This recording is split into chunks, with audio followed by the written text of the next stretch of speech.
All right, we're ready to begin 2 Peter. We begin a new trimester this morning. And if I can find what I did with my remote, we'll get underway. Done something with it. Here it is. All right, we're ready for 2 Peter. As we have just finished 1 Peter, in our last trimester, we continue the study of Peter by looking at 2 Peter. Separate book, but some connection between the two. The connection is, one of the connections between the two is that this was written to the same group of people that the first letter was written to. Jump over to chapter 3, 2 Peter 3 and in verse 1, now I'll write to you this second epistle. And so it's written to that same group, which is a general epistle, that is to Christians scattered throughout Asia Minor. Say no more about that because we talked about that in our first study of 1 Peter. Putting the date of it, since there is a reference to perhaps his impending death, or he thinks he's wanting to accomplish some things before his death, we would put the date, and there is some conjecture here on that, about 64 to 67 A.D. We assume there is conjecture there that it was written from the same place. There is not the same reference that we have in 1 Peter, but we assume from the same location, which would have been from Babylon. I'm more interested in the theme and the circumstance. The circumstance that prompts this letter seems to be that of false teachers. And it only consists of 3 chapters, and the second chapter focuses primarily on false teachers, false prophets. Let's get ahead of ourselves to chapter 2 and in verse 1.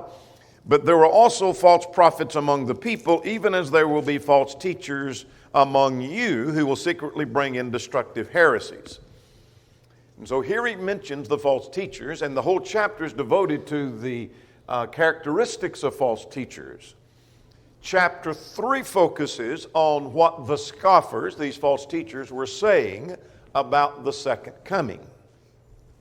So chapter 3 deals with the second coming. Chapter 2 deals with the false teachers themselves. Chapter 1 gives some introduction to that, and we'll get to that here in just a second. So the false teaching was a denial of the second coming. That's what he focuses on in chapter 3. We don't really know the details of the false doctrine until we get to chapter 3. Now we know what the false doctrine was that he's addressing. But be that as it may, the theme of the book is warning against false teachers. Chapter 3, verses 1 to 4, to all of chapter 2 for that matter, but verses 1 to 4, that he talks about that in the last days scoffers will come and they'll be raising the question, where is the promise of his coming? And so they're scoffing and they are ridiculing the idea that there is a second coming, and the point of the book is to refute their impact. Does that make sense?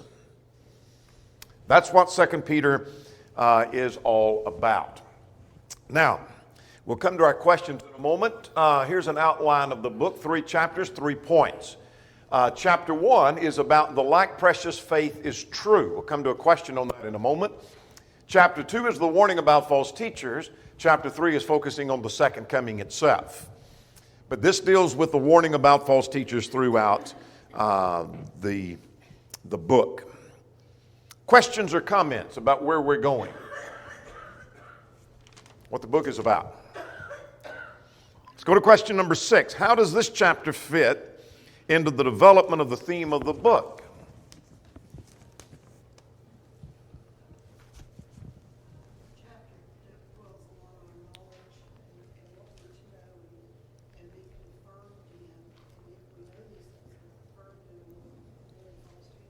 All right. If we understand that what we've been taught, what we believe and where we stand is true, then we are insulating ourselves against apostasy. Anything else on question number 6? How does this chapter relate to the theme, to the message, to the problem? All right, I call the chapter, The Like Precious Faith is True. That's based on verse 1. We'll come back to that outline here in just a second.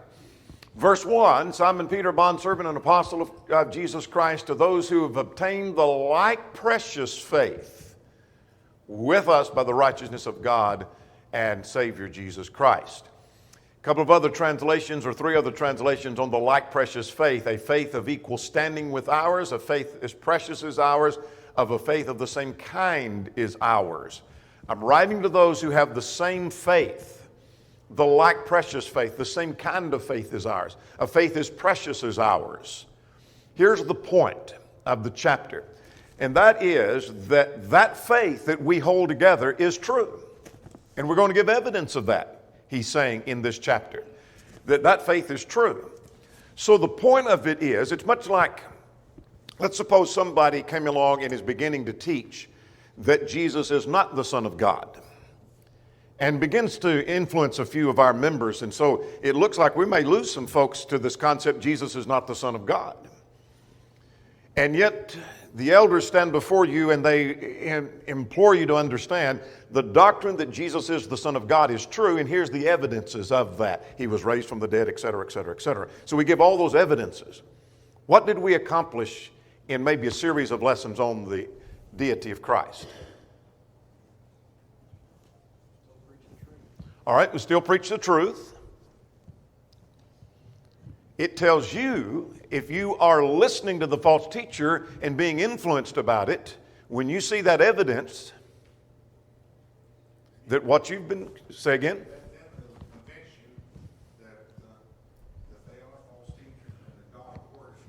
All right.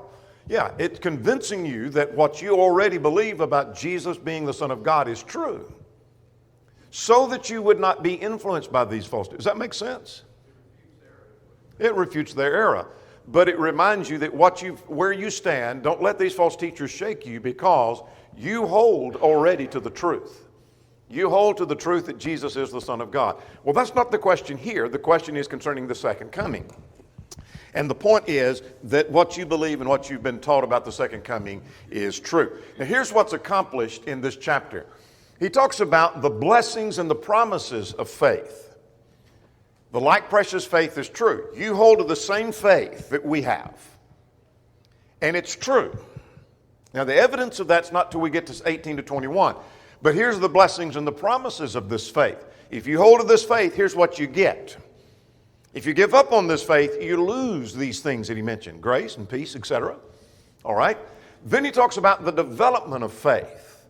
If you grow in your faith and develop your faith, you're insulating yourself against apostasy. You make your calling and election sure. All right, 12 to 15, I'm going to remind you of faith.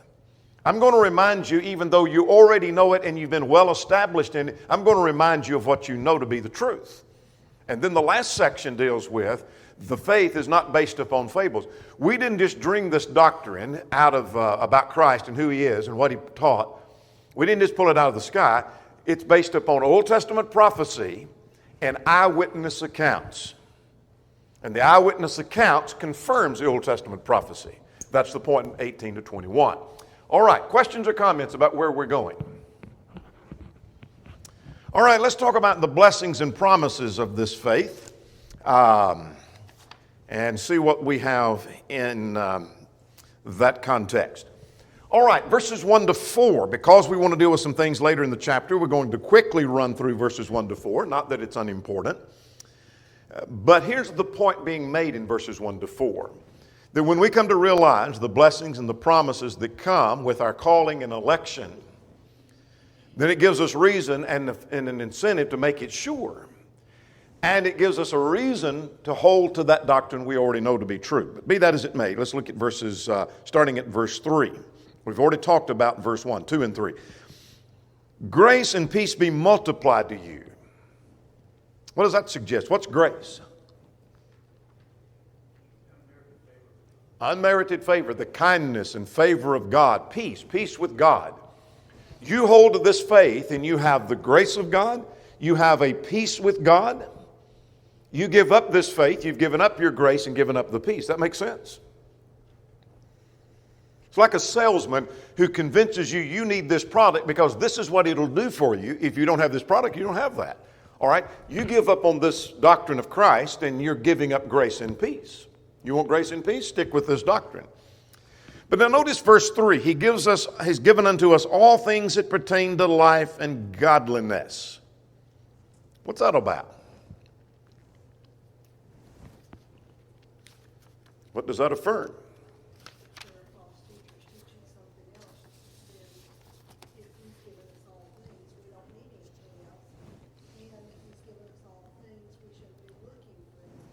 All right, he's given us everything we need. It is an affirmation of the complete revelation of God. If God has given unto us all things that pertain to life and godliness, then any other revelation that someone claims they have, we don't need. Everything I need to live life and to be godly, God has revealed to me. So someone says, well, I've got some more information that God revealed to me. Well, I don't need it. Because I don't need it to live life or to live godly. God's given me everything that pertains to life and godliness. So we don't need to have any alarm or fear that our needs are not being supplied. God has given us all things to pertain to life and godliness. Now verse 3 talks about he's given us exceeding and great promises. I won't take time to trace it, but you might reference Hebrews 8 and verse 6. We have better promises under the new covenant. The promise of salvation, forgiveness of sins, the hope of eternal life. God listens to our prayer. There's a number of great promises, particularly the blessing of the forgiveness of sins. That we might be partakers of his divine nature. I take that to be we regain what was lost through sin. Barclay observed at this juncture, he became what we are that we might be what he is. That we might escape the ruins of sin, that is the corruption of the world through lust. So I know we hurriedly went through that, but here's the blessings. We have grace and peace and all things pertaining to life and godliness. We have these great promises. We can be partakers of his divine nature. We can regain what was lost through sin. All of that comes if we hold to this faith. Give it up and you've given up all of that. Now, notice at verse 2 and 3, that's available to us through knowledge. Notice verse 2, grace and peace be multiplied to you in the knowledge of God. And verse 3 says, he's given us all things pertaining to life and godliness through the knowledge of him. What does that tell you? Does it tell you anything? Study his word to get that knowledge. All right, through the revelation of God, we have to study to have that knowledge. That's true. Is it saying that mere knowledge helps us to attain those things, or that mere knowledge is how we attain that? Is it possible to know the revelation of God and not benefit? Sure. But what he's saying is that these blessings come through. He seems to be dealing in part with some influence of Gnosticism, where there is a play on knowledge. And the true knowledge comes from the revelation of God, comes through the prophecy mentioned later, through the eyewitness accounts, we gain that knowledge. So the knowledge that what we have is the truth, through that knowledge, that what is true and what's error, because that's what he's dealing with in this context. With that knowledge, we can obtain these blessings. That makes sense? Not saying the mere knowledge itself without obedience. It's just saying that we have to know the truth and stick with the truth in order to obtain those blessings. Now let's talk about the development of faith. This is a whole lesson within itself, and we're going to hopefully move through this because I want us to get to the end of the chapter as we talk about inspiration, etc. But let's talk about the development of faith. What would be the point he's making here? In 8 through 11, giving all diligence, add to your faith, virtue to virtue, knowledge, knowledge, temperance, etc. You know the passage. You can quote it.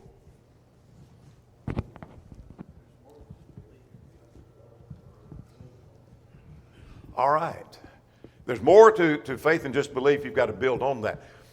Would it be true, and Ricky's exactly right about that, would it be true that the people who are easily influenced by the false teacher are those that may have faith, but they didn't grow and develop like they should? They didn't grow in knowledge. They didn't grow in patience. They didn't grow in et cetera, et cetera. Those that grow and develop are those who are insulating themselves against apostasy.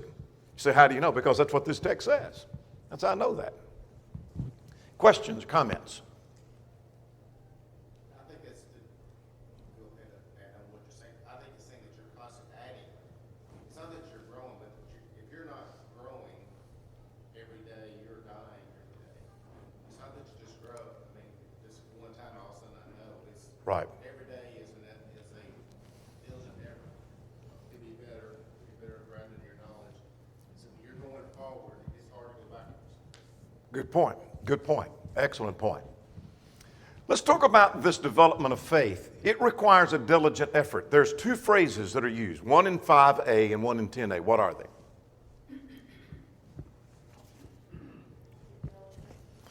Yeah, giving all diligence. Drop down to verse 10.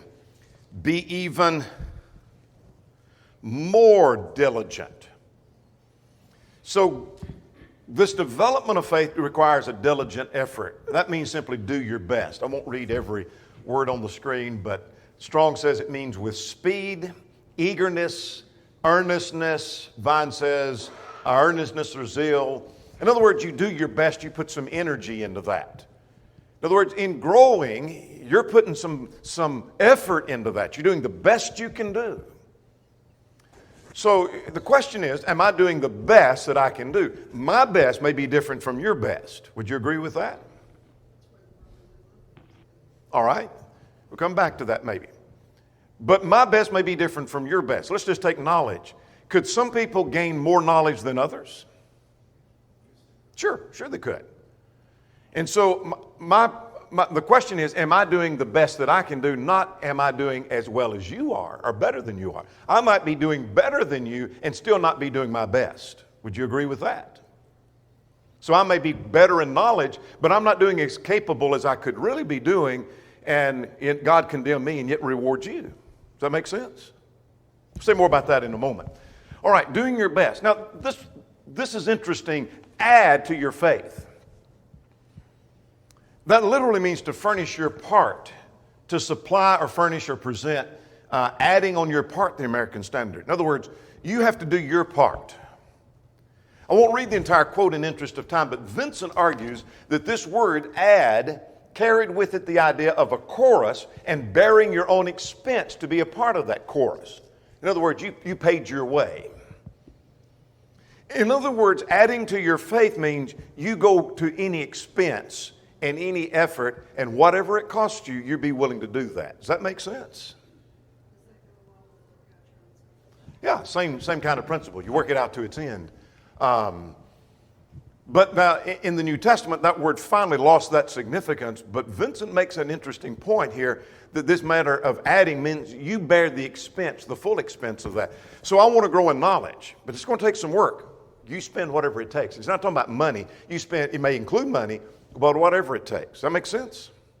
Whatever it takes to grow, you do that. Now, let's talk about the growth beginning at verse 5. What does he say? Add to your faith. So you start with the foundation of faith. If the faith is weak, everything else is going to be weak. What do you add to your faith? Virtue. All right, what is virtue?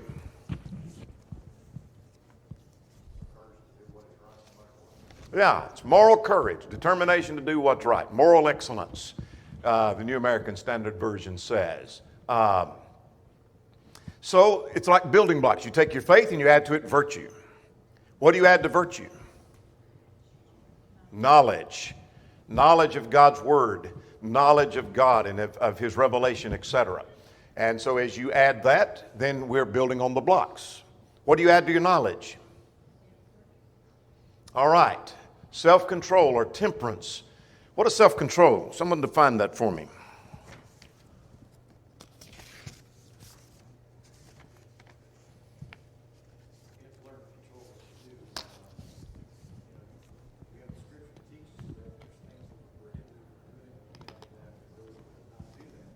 Absolutely.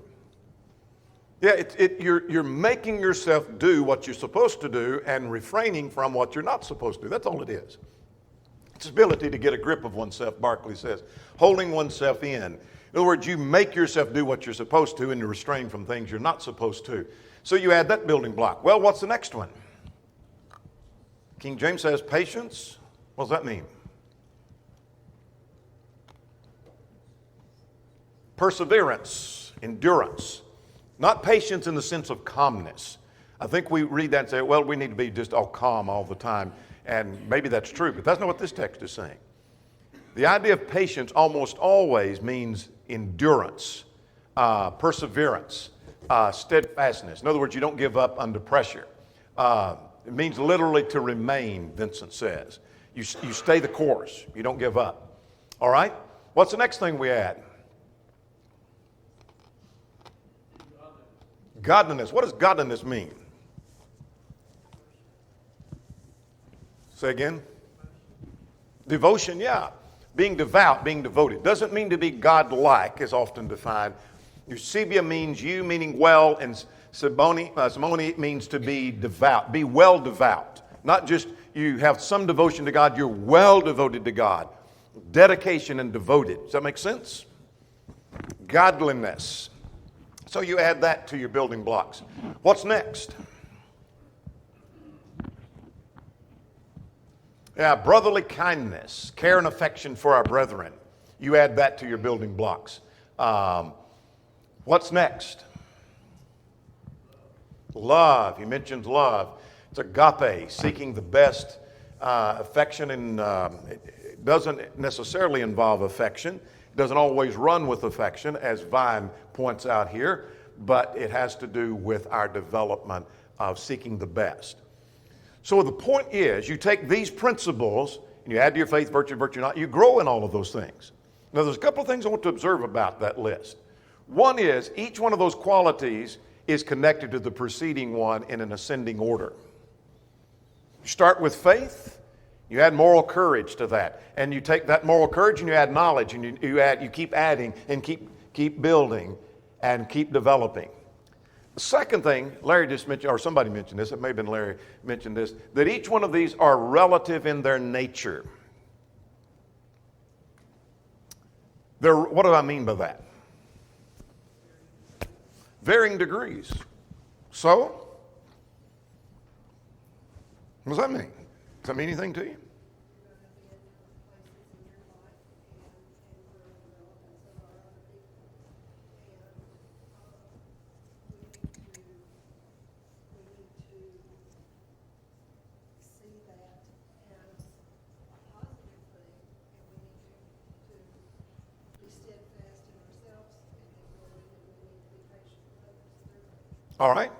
All right, that's good. Yes, since there are varying degrees, then there's going to be different levels. What I have in knowledge now may be different than what I have in knowledge later. What I have in love now may be different than what I have later. It may go up, it may go down. So they're varying degrees. So there's a couple of things. One is, as we compare ourselves to others, that I might think, you know what, I'm doing better than someone else or inferior to someone else. But that's not the standard. Am I doing my best? Am I giving all diligence? But the other thing about that is, if it's varying in degrees, we never max out on any of that. We never become perfect in that. Does that make sense? So let's just take knowledge, for example. That one's easy to illustrate. You know more now than you knew 5 years ago, hopefully. But will you ever reach the point you say, I can't learn anymore. I've maxed out. I've got it all. No, you never reach that. Same thing with love. Same thing with perseverance. Same thing with godliness. Same thing with faith. You never max out. That means you're always growing. You're always moving. As Larry mentioned a moment ago, if you're not moving, you're dead or dying.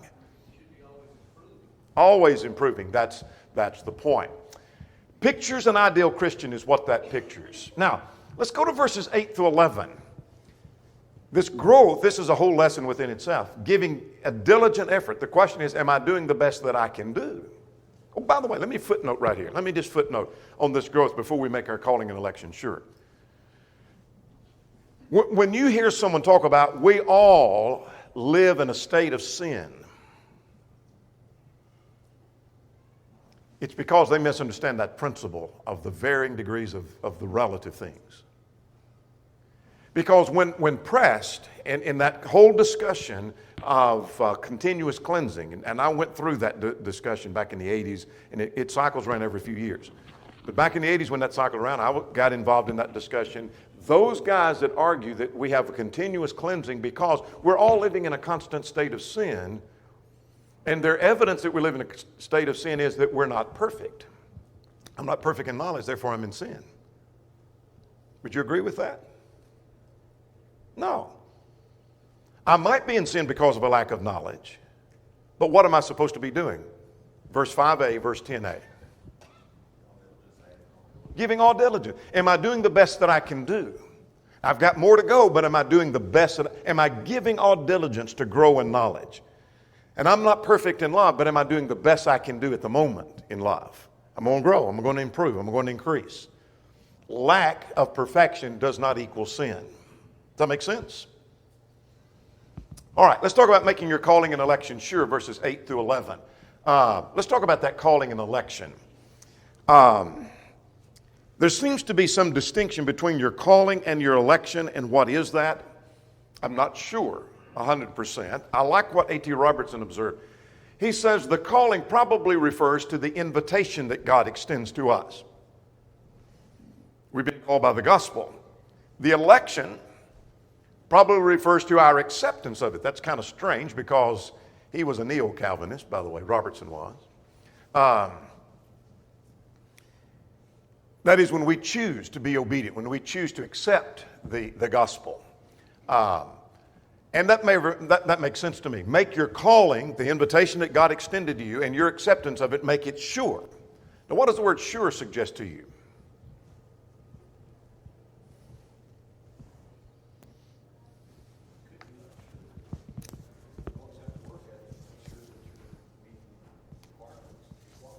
All right? It's possible to be unsure. And so we've got to constantly work at it. Good point. Make it steadfast, Young's Literal says. Here's some other phrases in the same context that may be parallel. If your calling and election is sure, that is, you're securing it, you're not going to be barren or unfruitful. See that at verse 8?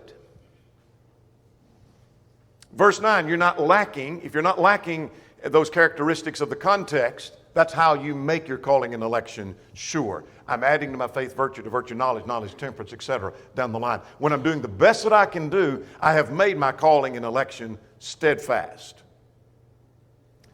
Those who believe that it's impossible for the child of God to apostatize, those who believe in full-fledged Calvinism, point their finger at us and ridicule us because we don't have a sense of security.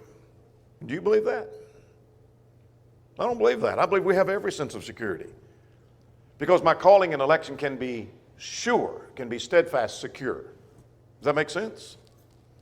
And if you do these things, look at verse 10. What does he say? You will never.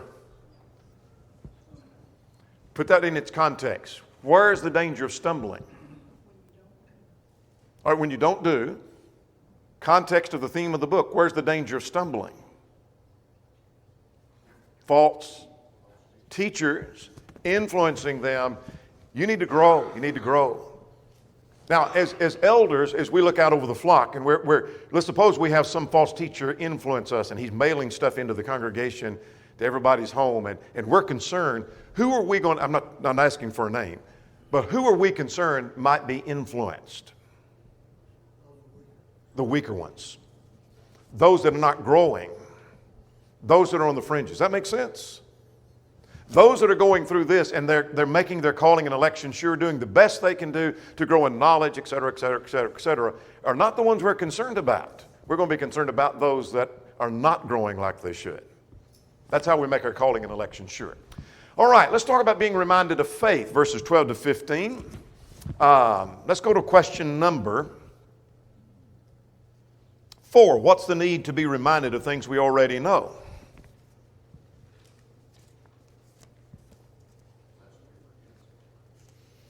All right, lest we forget. They establish us. Say again.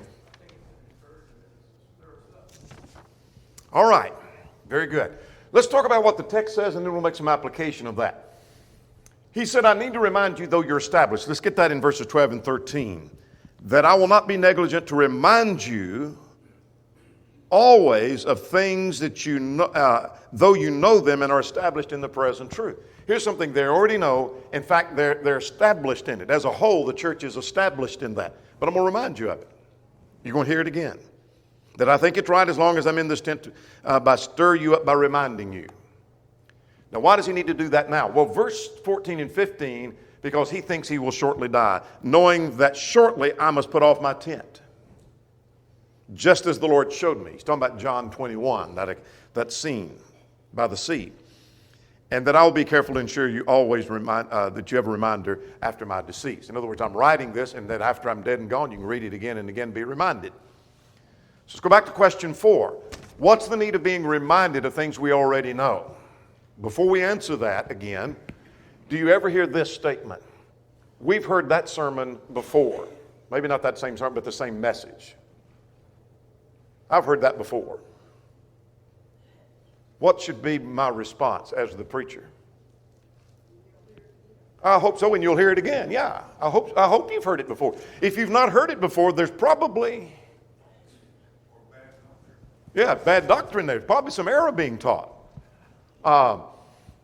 Maybe in Bible class, particularly in the graded classes, we're going to study the book of Romans, and some kid who studied it 5 years before says, "We've already studied that." Any of you teachers ever have that? Oh, we've already studied that. Like we already know that. So let's go back to question 4. What's the need of hearing again and again things we already know? All right?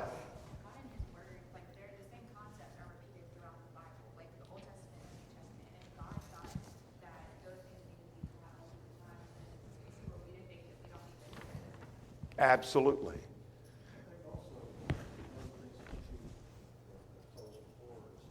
We may believe a certain fact, but we don't know how to prove that with the scriptures. Good point. Being reminded where that's at and how we come to a conclusion. Absolutely. Time and again. We have a tendency to forget what we already know, don't we? And because we have a tendency to forget, we get away from the basics. And maybe we haven't heard those basics in a while. You take a church that has a solid diet, or a diet, let me take the word solid. They have a diet that is missing, for example, something on Bible authority. By a period of 10 years, you think they might have some problems? They're going to have some big problems when they haven't heard anything on Bible authority. When you go 20 years and they haven't heard a sermon on why we do not use instrumental music, guess what's going to happen in the next generation? They'll probably be using instrumental music. We need to hear that time and again.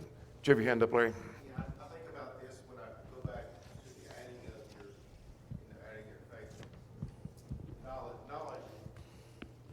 If we don't have the ability to restudy the Bible over and over immediately, we think we got to add, and what that's going to make us do is go outside sources of the Bible.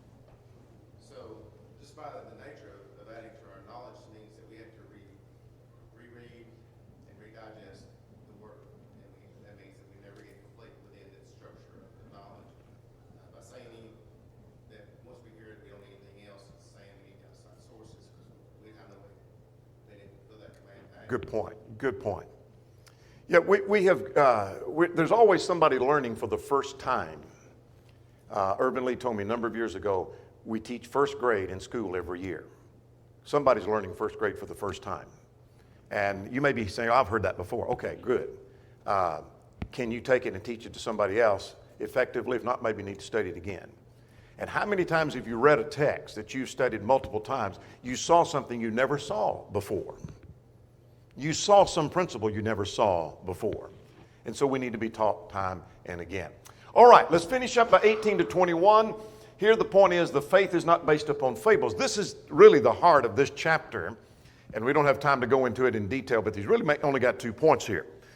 And that is, this like precious faith is true because it's based upon not fables, but 2 things: Old Testament prophecy and the eyewitness of the apostles. So let's work through that. Here's the first thing he says. The apostles are eyewitnesses, for we do not follow cunningly devised fables, but made known to you the power of the coming of our Lord, but we're eyewitnesses of his majesty. Eyewitness account is great testimony.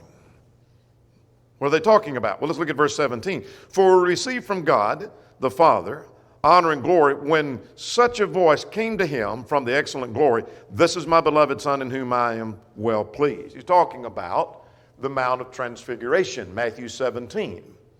We were there on the holy mountain, and we saw the transfiguration. We heard the voice of God that this is my beloved Son. We're eyewitnesses to that. And we heard this voice, verse 18, which came from heaven when we were on the holy mountain. I know he's talking about the transfiguration. Same words were uttered at his baptism, but he's talking about the Mount of Transfiguration. So he said, this eyewitness, what we were eyewitnesses to, did something. Let's see what it did. Look at verse 19.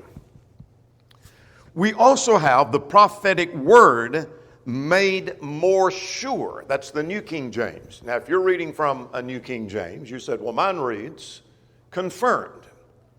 You have an updated version. It's updated every year. So it depends on what year as to what you have there. That's what it means, made more sure. In other words, we're going to come to the Old Testament prophecy in the last minute or so. But there was Old Testament prophecy that foretold of the coming of the Messiah. And what the eyewitness account did was merely confirm what we already knew. We knew from Old Testament prophecy this was true, but this was the confirmation of that. So here is multiple layers of evidence. Here's a practical lesson I learned. There's a time and a place to look at evidence and look at more evidence and then look at more evidence and compound your evidence. Does that make sense? You'll hear me preach sometimes and I'll say, we need to give some evidence and here's the one evidence, but let's compound that and notice here's another one, here's another one, here's another one. Here's another evidence. Does that make sense? So here's compounding evidence. We already had evidence that this was true. Here's more evidence. Eyewitness account of the apostles. Now let's talk about that prophetic word. I want to drop down to verse 20 and 21. I think the point of verse 19 is that your hearts are illuminated by the revelation is the idea of that. But I'm more interested in 20 and 21. Knowing this first, that no prophecy of scriptures of any private interpretation. It's humorous to me when someone says, we shouldn't interpret the scriptures. And when, well, why do you say that? They go to the text, this text, and misinterpret this. They just tried to give me an interpretation, which you're not supposed to do. That's interesting. Kind of arguing that you're not supposed to argue, debating that you're not supposed to debate. That's what nobody's talking about. He's not saying we can't interpret the scriptures.